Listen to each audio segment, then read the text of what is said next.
এই যে বন্ধুরা, লাউ লাউটা একদম কচি লাউ। লাউটা দেখে এত সুন্দর লাগছে, খুব সুন্দর লাগছে লাউটা দেখে। এই লাউটা কালকে আমি রান্না করব, দেখেছেন। আর একটা লাউ, এটা হচ্ছে সরু লাউ, এটা অর্ধেকটা কাটা হয়ে গেছে, আপনাদের দেখাতে পারলাম না। এই লাউ নিয়ে একটা গান আছে, সাদের লাউ বানাইলো মোরে বৈরাগী, সাদের লাউ বানাইলো মোরে বৈরাগী। আমার কপাল গয়া কাশি, আমি গয়া গেলাম, কাশি গো গেলাম, সঙ্গে লইলাম ডুবি ডুবি, সাদের লাউ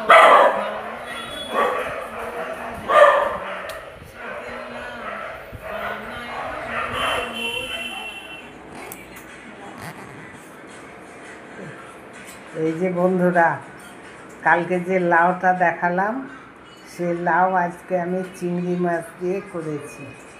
চিংড়ি মাছের দিয়ে লাউটা করেছি। লাউটা নিয়ে আমি একটা গানও করেছি। গানটা আপনাদের কেমন লাগলো কমেন্ট করে অবশ্যই জানাবেন। এই যে বন্ধুরা, কালকে আমি খুব কান্নাকাটি করেছি খাবারের জন্য। দিয়ে সকালবেলাতে ব্যাগপত্র গুছিয়ে নিয়েছিলাম, বৃদ্ধাশ্রমে চলে যাবে। সেই জন্য আজকে আমার বউ, মানে আমার বৌমা, এই যে আমাকে খেতে দিয়েছে রুটি। আজকে রুটিগুলো দেখেছেন কত সুন্দর দিয়েছে আমাকে রুটি। এই যে তরকা, এর সঙ্গে দিয়েছে দুটো মিষ্টি, জলও দিয়েছে। কালকে জল দেয়নি, আজকে জল ভর্তি দিয়েছে। তারপরে দিয়েছে ভাত। এই যে কালকে লাউটা দেখালাম, লাউ দিয়ে চিংড়ি মাছ দিয়ে দিয়েছে, আর মাছের চচ্চড়ি। এইটা দিয়ে আজকে আমাকে খুব ভালোভাবে, আবার দুপুরবেলায় বসে বসে পায়ে আমার তেলও মালিশ করে দিয়েছে। দিয়ে যদি চলে যাই তাহলে তো ওর অসুবিধা, ওই জন্য আজকে দেখুন কত সুন্দর করে আমাকে খেতে দিয়েছে। তো এই খাবার সাজানোটা আপনাদের কেমন লাগলো আপনারা অবশ্যই কমেন্ট করে জানাবেন।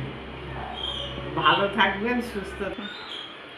জানি না এত ভালো মন্দ খাবার আমাকে কেন খেতে দিচ্ছে, কালকে আবার কি মতলব আছে, কি যে খেতে দিবে তার নাই ঠিক।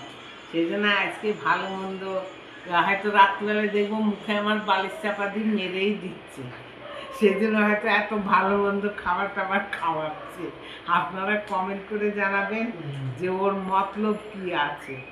তাহলে ভালো থাকবেন, সুস্থ থাকবেন। আবার আপনাদের সঙ্গে দেখা হবে যদি বেঁচে থাকি।